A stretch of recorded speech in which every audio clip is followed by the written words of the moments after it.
Bien, tu viens de finir de coder ton app et après des heures de travail, elle est parfaite. Tu te dis que tu pourrais sûrement gagner pas mal d'argent en la mettant sur les stores. Mais un problème se pose. Comment on publie une app sur l'App Store? C'est vrai qu'on peut voir des centaines d'apps tous les jours, donc ça ne doit pas être si compliqué que ça. Non? Eh bien, c'est ce qu'on va voir tous ensemble aujourd'hui au travers de mon application Sora. Bonjour, je m'appelle Chris et je suis développeur et je fais une série de vidéos pour vous montrer comment créer une application de A jusqu'à Z. Si jamais ça vous intéresse de voir le parcours depuis le début, je vous laisse une fiche en haut à droite juste là. Et sur ces mots, on est parti.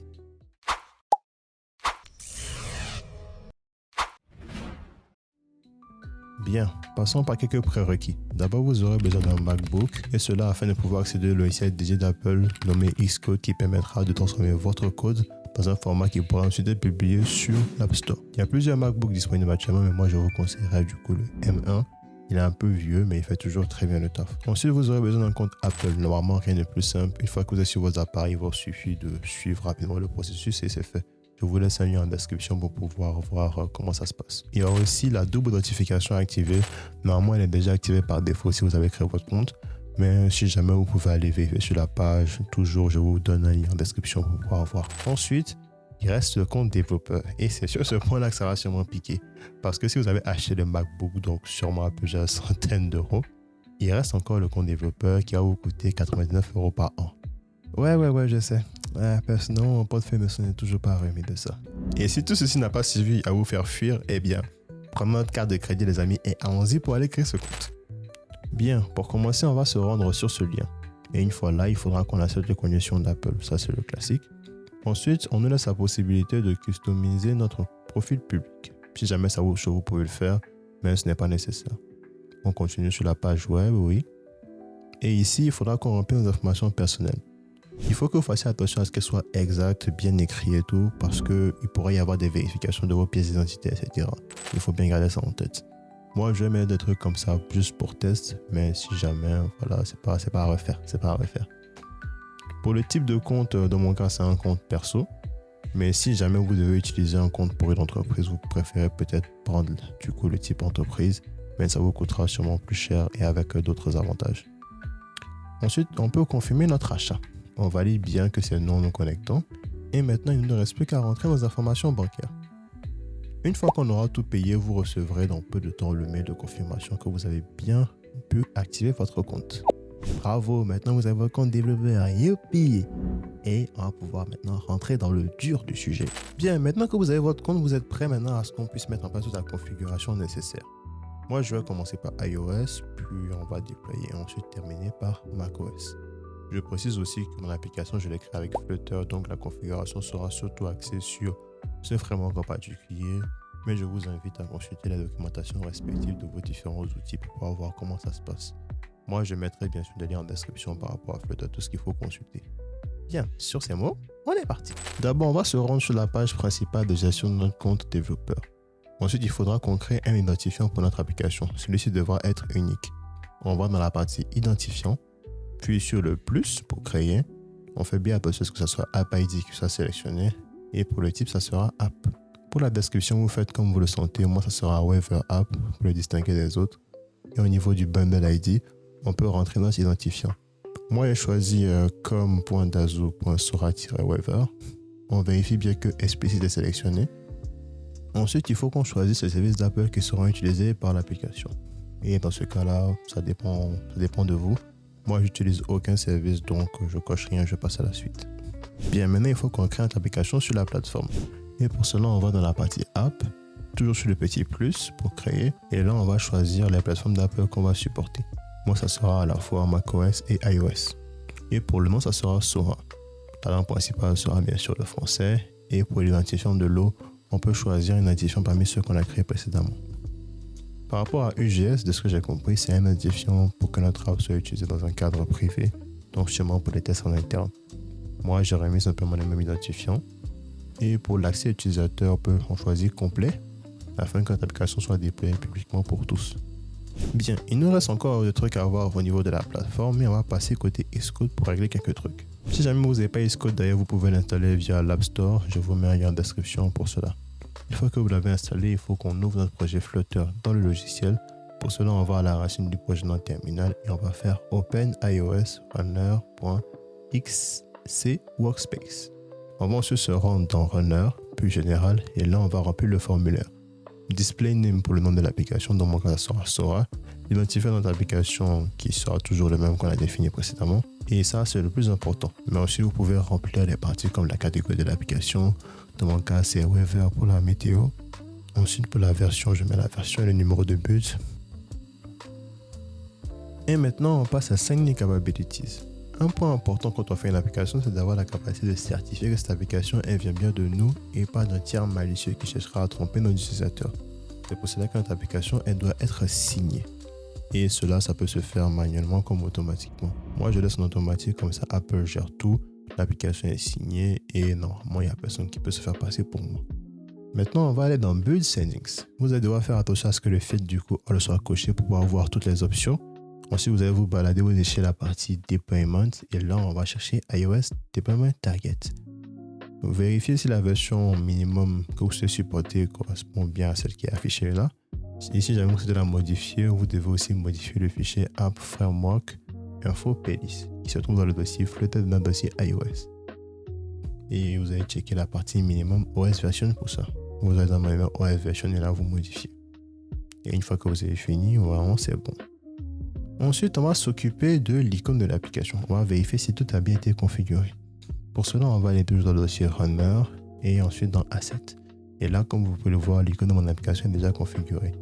C'est parce que j'utilise un plugin nommé Flutter Launcher Icon qui permet via une configuration du coup YAML ou YAML de pouvoir facilement définir ok je veux que mon logo correspond à ça sur iOS, sur Android ceci etc, telle image avec tel background etc. C'est vraiment facile de s'en servir, donc moi je vous conseillerais si vous utilisez Flutter, mais vous pouvez aussi le gérer tout à fait vous-même et ça permet de remplir du coup les différents champs, comme ça vous n'avez pas à vous embêter. Vous pouvez aussi modifier l'image qui est affichée au lancement de l'application, du côté Xcode, mais bon, moi j'ai laissé celle par défaut. Bien, on va voir maintenant quelques trucs qui peuvent vous intéresser en fonction de votre cas. Quand j'ai voulu du coup déployer mon application, un des problèmes que j'avais avec Apple, c'était qu'il demandait à ce que la demande de localisation soit le plus explicite possible pour l'utilisateur, afin de garantir que cette donnée ne soit pas utilisée à des fins un peu inconnues. Et je vais vous montrer comment gérer ça. Et en plus, vu que mon application supporte plusieurs langues, je vais aussi vous montrer comment gérer du coup l'affichage des différents textes en fonction des langues qui sont supportées au niveau de l'application. Bien, du coup, on va revenir sur Xcode.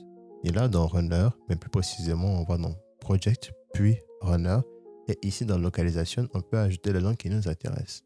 Une fois cela fait, on peut se rendre dans le dossier Runner, puis Info PLList. Et là, on aura nos fichiers. Il suffira de définir le test qu'on souhaite remplacer en précisant la clé qui l'identifie. Moi, ça sera MS Location One in Use Usage Description, qui est du coup le test pour la demande de permission sur iOS. Et en fonction de si l'appareil du coup est en français, par exemple, ça va aller du coup dans le test français. Et si c'est en anglais, ça va aller du coup pour le test en anglais.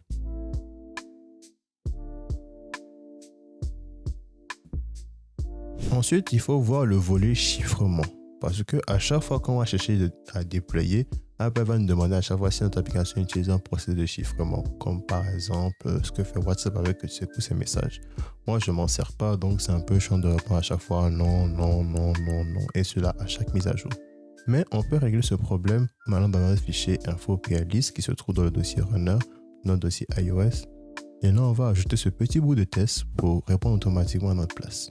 Ça va pouvoir dire qu'on n'utilise pas d'encryption à chaque fois qu'on va mettre à jour l'application. Bien, donc on a fini pour la configuration optionnelle et on va passer du coup au volet upload de l'application. Mais déjà, il faut la builder. Donc du coup, pour builder notre application en Flutter, on va passer par cette commande. Donc Flutter build IPA-obfuscate. Et bon, ça, le reste, c'est un peu optionnel.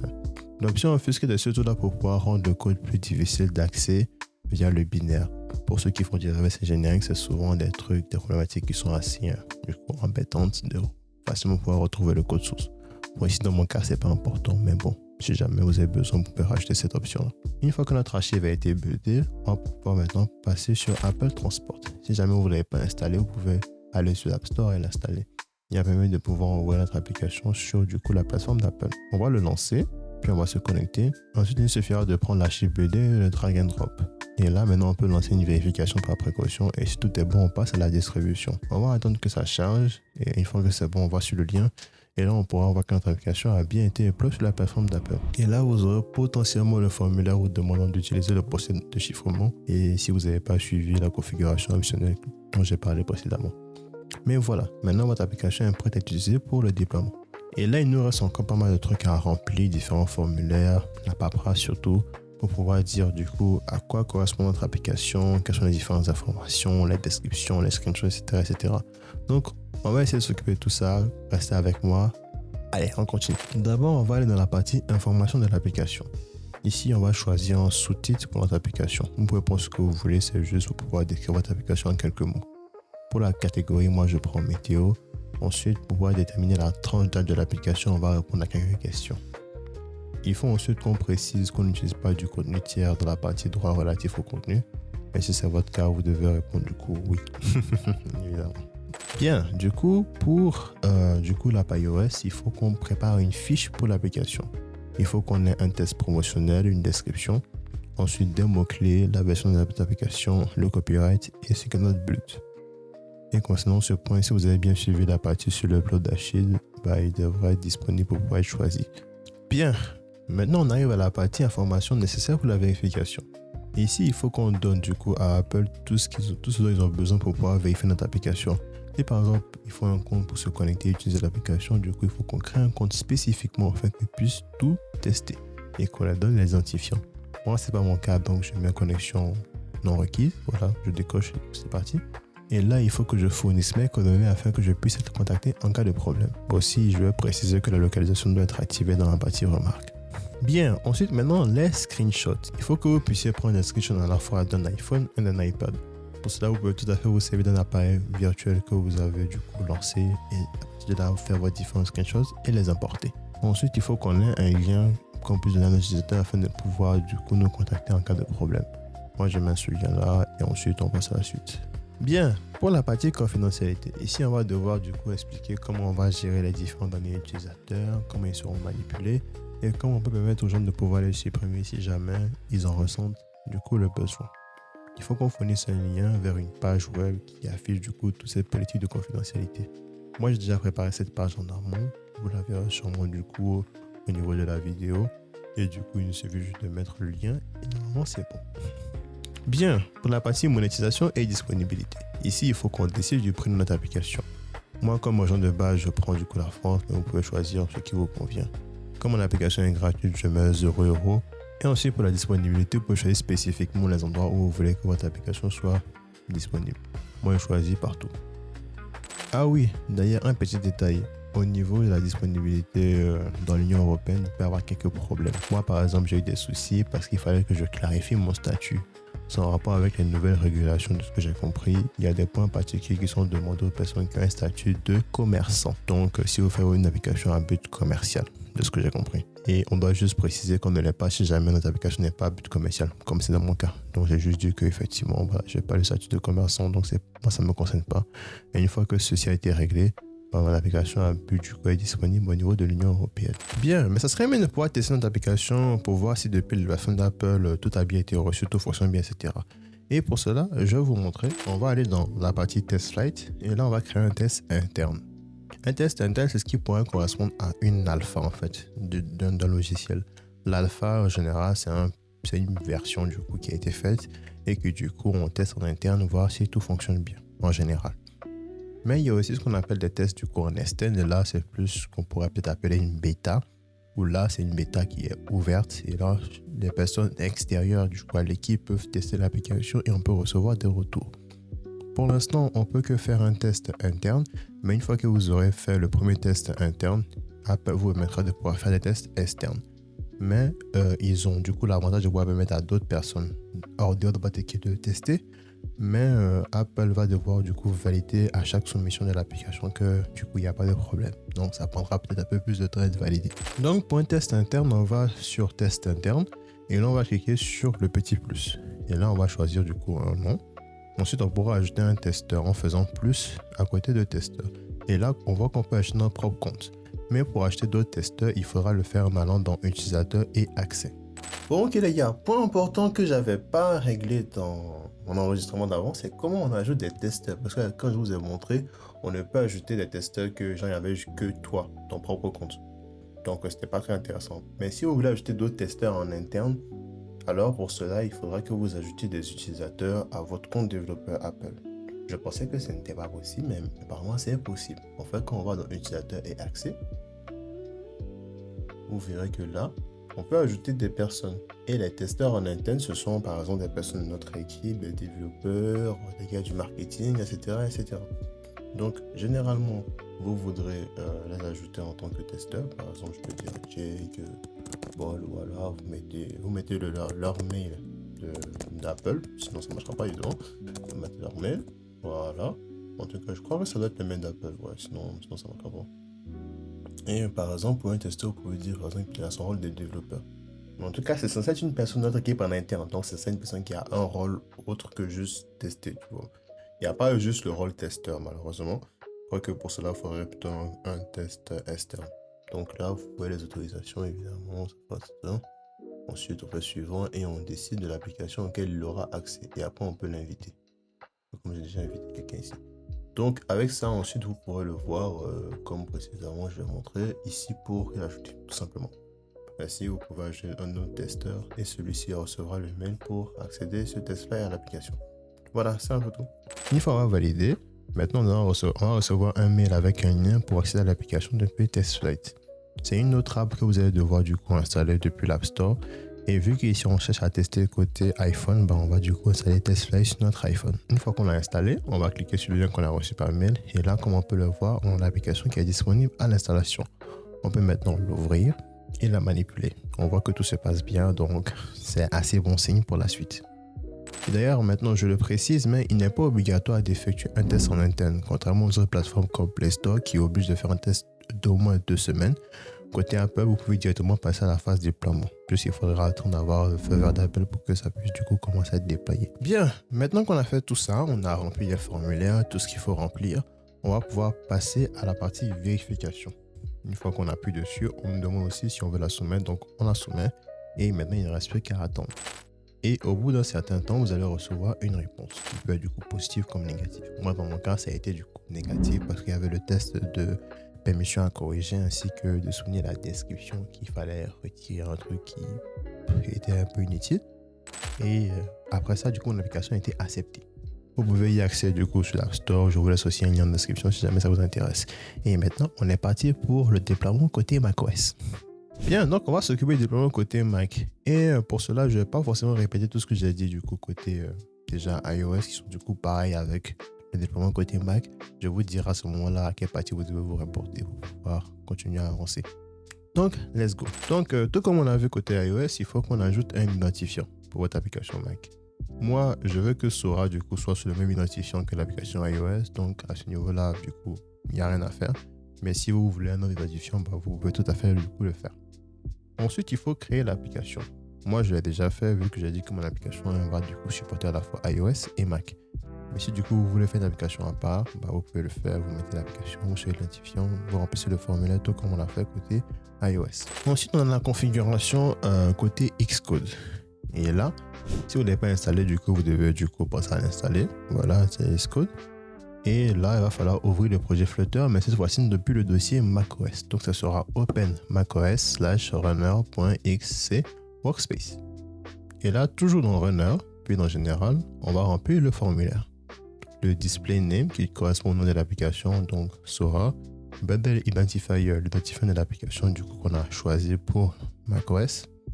Et pour ceux que ça intéresse, mais ça ce n'est pas nécessaire, il y a la catégorie du coup pour la catégorie de l'application, donc Weather pour lequel mon application de météo, et la version de l'app et le numéro de but. Et maintenant, Sign in Capabilities.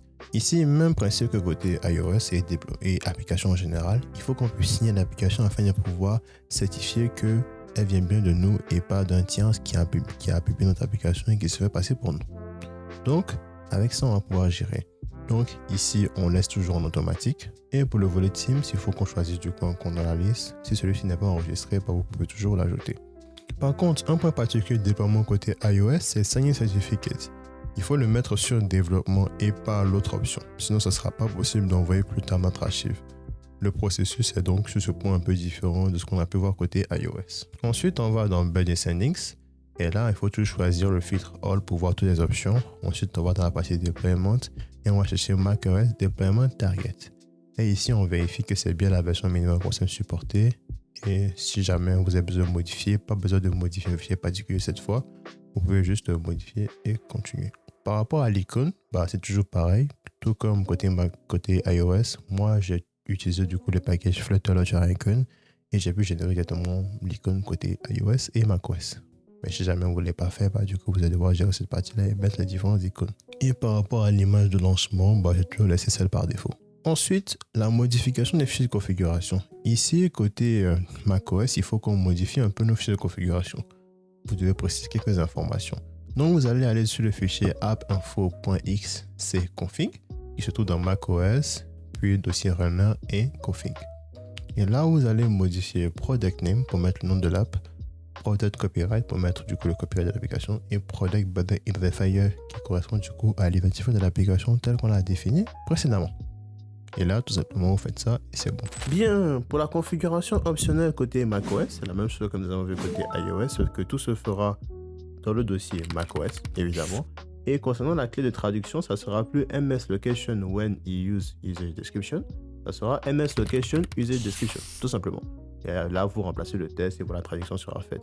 Vous checkez aussi la partie concernant le chiffrement, c'est pareil, vous remplacez et voilà, c'est bon. Bien, maintenant, il faut qu'on envoie notre application sur la plateforme d'Apple. Et ici, contrairement à ce qu'on avait côté iOS, on ne va pas passer par Apple Transporter, mais directement par Xcode. Donc, vous êtes toujours sur Xcode et là, vous allez dans la barre, puis Product et ensuite Archive. Et avec Archive, le lancement du but de l'application va s'effectuer. Et une fois que ça sera fait, on aura accès à un autre écran à partir duquel on pourra valider avant de distribuer l'application. Et ici, il est possible que vous ayez une erreur tout comme moi parce que je n'avais pas bien configuré la partie signature. Et pour cela, vous allez devoir repartir dans Sign in and Capabilities et toujours dans Sign in Certificate, vérifier que la valeur soit Development et pas Sign in to use locally. Sinon, il y aura toujours un problème. Et après ça, n'oubliez pas de relancer le build. Donc, Product et ensuite Archive. Ensuite, une autre erreur qui est possible, c'est la catégorie de l'application. Donc, même si on l'a déjà défini dans General puis Identity, il semblerait que celle-ci ne soit pas prise en compte, étrangement. Et pour pouvoir régler ce problème, il faut qu'on aille du coup dans Info et qu'on cherche la propriété App Category. Si celle-ci n'est pas présente, vous pouvez l'ajouter en faisant un petit plus. Ensuite, il faut choisir parmi les valeurs qui sont présentes. Et après, une fois que vous avez choisi, vous allez devoir relancer le but de l'application. Et là, normalement, c'est tout ce que vous pouvez avoir comme problème. En tout cas, c'est ce que moi j'ai pu avoir et j'ai réglé ça en faisant ça. Et là, votre demande de validation devrait être acceptée. Et là, maintenant, on peut publier l'archive pour la rendre disponible pour les tests et le déploiement. Et ici, maintenant, il va falloir qu'on remplisse les différents formulaires afin de pouvoir rendre l'application publique. Et là, c'est pratiquement la même chose que ce qu'on a fait côté iOS, à part pour les captures d'écran où il faudra évidemment le faire sur un MacBook et pas sur un iPhone ou iPad. Et par rapport au souci de disponibilité de l'application sur l'Union européenne, si vous avez suivi ce que j'ai dit côté iOS, ça s'applique aussi pour macOS. Donc à ce niveau-là, rien à faire. Je vous redirige donc à ce qu'on a fait sur cette partie côté iOS. Bien, maintenant pour les tests en interne, là aussi rien n'a changé, c'est la même chose qu'on avait côté iOS. Il faut que du coup vous fassiez un groupe puis que vous ajoutez différents testeurs. Si vous avez toujours le même groupe que celui d'avant, du coup, voilà, vous pouvez utiliser le même. Avec les mêmes utilisateurs, ils auront accès du coup à l'application iOS et Mac via le même lien. Et n'oubliez pas du coup d'installer TestFlight pour pouvoir tester votre application sur votre Mac. Bien, après tout ça, on peut maintenant se lancer dans le déploiement côté macOS. Et donc, même chose qu'on avait côté Apple, on soumet pour vérification. Et une fois que Apple nous donne le feu vert, notre application est du coup disponible sur l'App Store. Et via le lien qu'on a reçu, on peut maintenant tester l'application sur notre Mac et le lancer sans problème.